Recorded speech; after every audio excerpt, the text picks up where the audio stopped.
Ada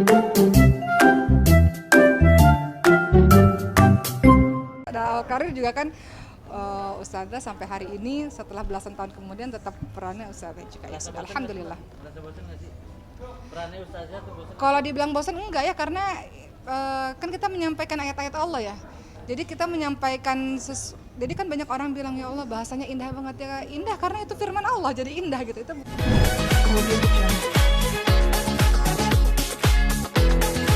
baik, assalamualaikum warahmatullahi wabarakatuh. Teman-teman semua, hari ini Masya Allah saya sedang nonton bareng film Merindu Cahaya Da Amstel setelah sekian purnama belasan tahun nggak pernah main film religi. Alhamdulillah hari ini bermain lagi dalam sebuah film Islami yang syutingnya di Belanda pada saat itu 2 tahun yang lalu, yaitu pada saat sebelum corona di Belanda, pulang ke Indonesia langsung lockdown. Nah, film ini Masya Allah ya teman-teman sekalian, ada banyak cerita di balik layar film Merindu Cahaya Da Amstel. Film ini pada saat itu saya bersama suami di Belanda. Yang menariknya adalah teman-teman lainnya 1 bulan ada di Belanda. Karena saya adegannya tidak terlalu banyak sehingga setiap 4 hari saja syutingnya. Sisa hari saya berbulan madu dengan suami teman-teman sekalian. Jadi dapat siapa tuh? Dapat Sulaiman. Oh, dapat Sulaiman. Nah, Dapat kayaknya yang diangkat ini nih, dapat Sulaiman. Iya. Kan ngerti caranya saya diangkat. Iya benar. Tapi Ustazah sendiri kayaknya seneng untuk main film. Iya. Gimana? Jadi dalam film Sekian ini lama. selama ini kan bertahun-tahun ke belakang kan memang akhirnya lebih fokus kepada aktivitas dakwah teman-teman sekalian. Sehingga yang menariknya juga kalau orang menawarkan saya main film atau sinetron pasti nggak jauh-jauh karakternya Ustazah juga. Sebenarnya dalam film ini karakternya juga Ustazah juga. Jadi kalau ditanya adakah kesulitan, ya nggak ada kesulitan karena saya memerankan sehari-hari apa yang saya lakukan. Tapi yang menarik dalam film ini adalah saya bersyukur dan berterima kasih karena saya diberi keleluasaan untuk mengisi dialog untuk peran saya sendiri gitu. Jadi Bu Sutradara hanya mengatakan Boki ini kosong ya, terserah Boki nanti mau ditulis apa gitu. Ataupun kalau ada skenarionya saya katakan boleh nggak aku rubah-rubah ya ini supaya aku pikir ada ayat ini yang penting untuk masuk seperti itu. Jadi diberi keleluasan seperti itu membuat sangat bahagia karena ini yang dibahas kan masalahnya banyak ya, ada masalah macam-macam lah, masalah ada orang punya masa lalu, kita semua punya masa lalu akibat kebodohan kita atau ketidaktahuan kita sehingga kita buat dosa itu. Tapi semua orang punya kesempatan yang sama untuk masa depan yang lebih baik gitu. Kemudian ada cerita tentang jilbab ya, jadi mudah-mudahan yang nonton film ini boleh nonton Mbak, masuk ke dalam setelah ini, mudah-mudahan ada inspirasi bahwa bisa menutup aurat dengan baik seperti itu. Tapi yang paling berkesan buat saya adalah bagaimana di waktu yang singkat pesan-pesan agama itu bisa masuk dan tidak menggurui orang lain, sehingga orang nontonnya enjoy dan kemudian mereka bisa mengambil sebuah pelajaran kehidupan lah ataupun ayat-ayat Quran dalam kehidupan mereka lewat film ini seperti itu. Yang Jadi menarik pengen bermain film apa sih menjadi daya tarik buat Ustazah sendiri? Yang paling berkesan buat saya dalam film ini yaitu tadi karena saya diberikan kepercayaan amanah untuk terserah Boki nih mau diisi apa. Menerima bermain film kembali Oke. gitu. Kenapa akhirnya mau menerima film kembali? Tentu ada proses sebelum menerima main film ini kan kita minta dulu skenarionya. Ketika saya baca skenarionya saya suka sekali sama film ini karena ya itu tadi, nanti teman-teman nonton sendiri bagaimana pesan-pesan Islam itu dimasukkan secara halus ya, ditambah dengan background Belanda.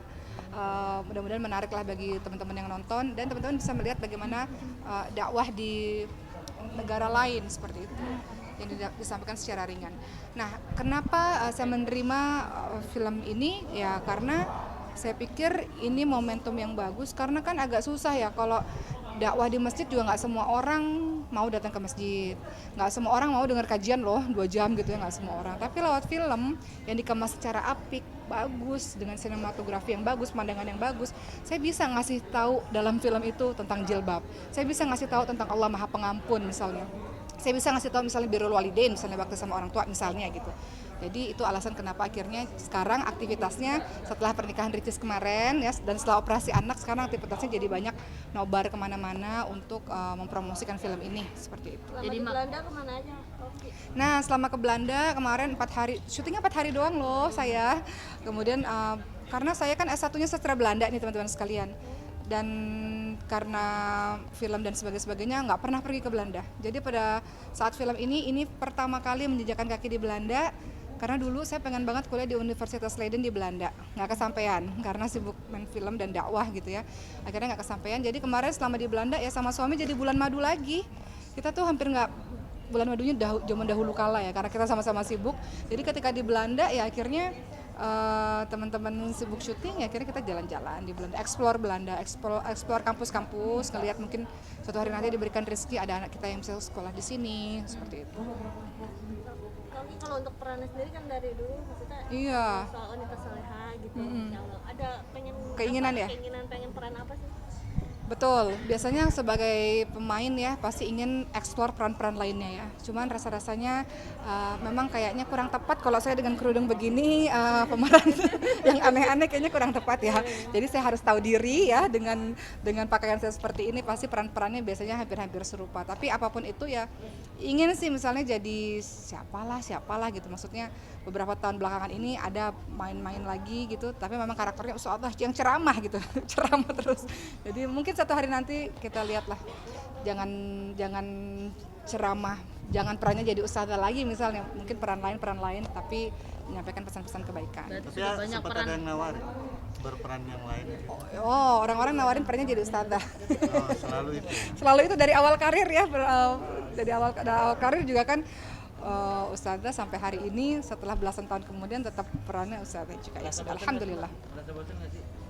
Perannya ustazah tuh bosan? Kalau dibilang bosan enggak ya, karena kan kita menyampaikan ayat-ayat Allah ya.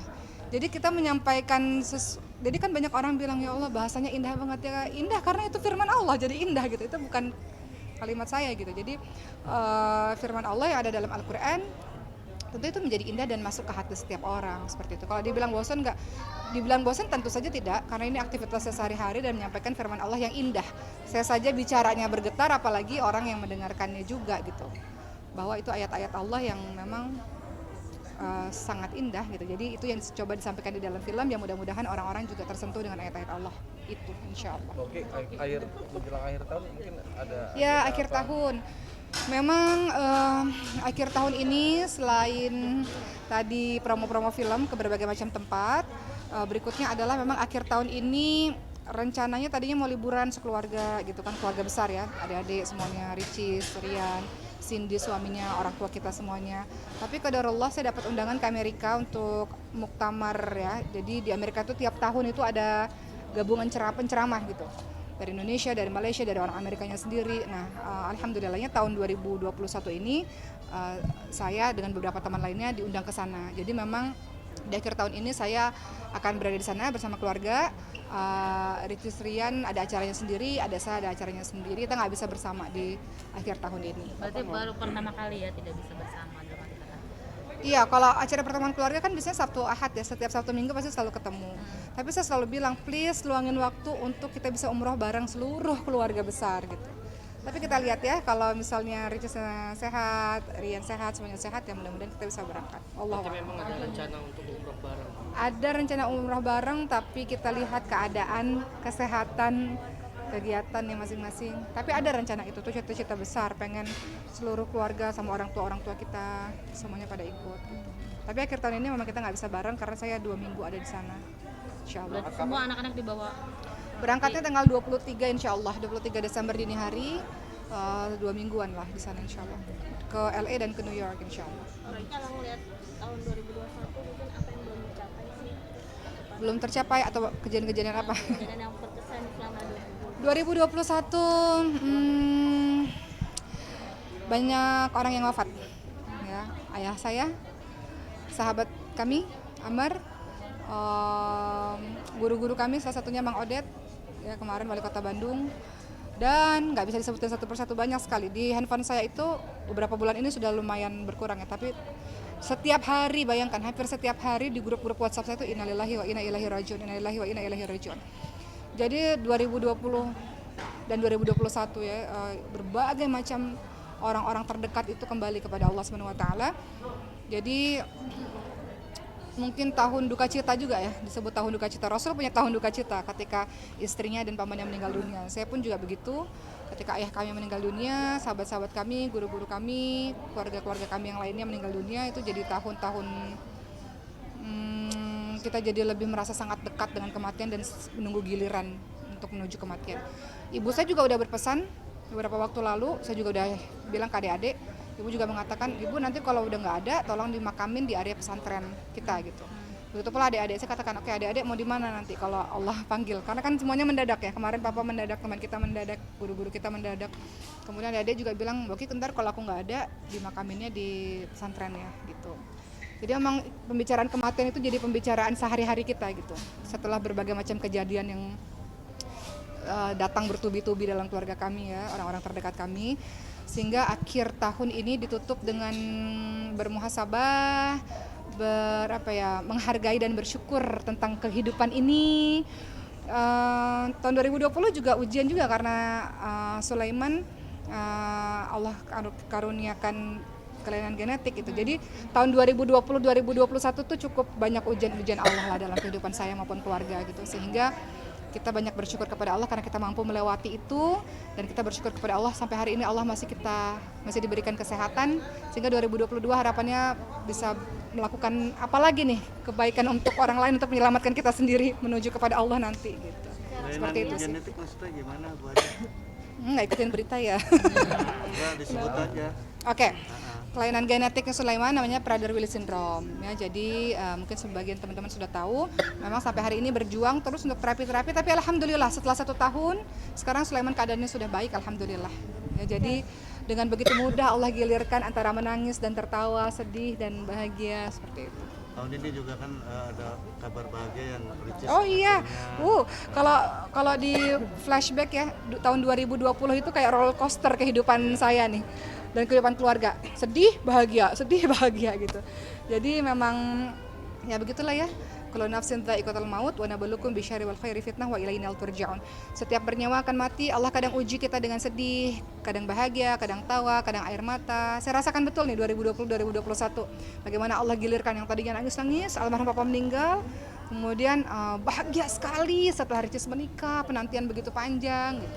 Setelah sedih banget waktu Sulaiman lahir, nggak bergerak, nggak nangis gitu ya. Sekarang alhamdulillah bahagia banget karena Sulaiman sudah menunjukkan perubahan yang hebat gitu.